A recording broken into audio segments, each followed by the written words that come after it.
মানুষগুলো ছিটকে পড়বে। এই পৃথিবীর মাধ্যাকর্ষণ শক্তি থাকার কারণে আমরা ছিটকে পড়ি না। এই যে বসে আছি, সবকিছু পৃথিবীর মধ্যে লেগে আছে, এটার কারণ দ্য গ্র্যাভিটেশনাল ল, গ্র্যাভিটেশনাল পাওয়ার।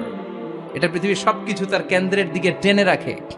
কিন্তু কিয়ামতের দিন আল্লাহ পৃথিবীটারে ধরে যখন একটা ঝাঁকুনি দিবেন, একটা কাঁপুনি দিবেন, একটা ভাইব্রেশন দিবেন, একটা আর্থ কোয়াক, একটা ভূমিকম্প দিবেন, মুহূর্তের মধ্যেই পুরো পৃথিবীর সবকিছু ছিটকে পড়ে যাবে। চিল্লায় পড়েন আল্লাহু আকবার। মানুষগুলো পৃথিবীতে বসে থাকতে পারবে না, দাঁড়িয়ে থাকতে পারবে না, ডানে বায়ে সামনে পিছনে কে কোথায় ছিটকে পড়বে কোনো ইয়ত্তা থাকবে না।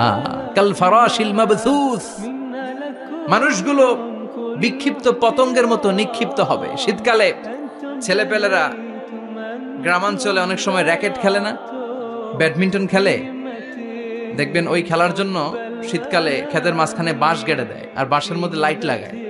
এই এলাকায় খেলেনি? কি নাম এই গ্রামের? পাহাড়পুর। পাহাড়পুরে খেলো তোমরা?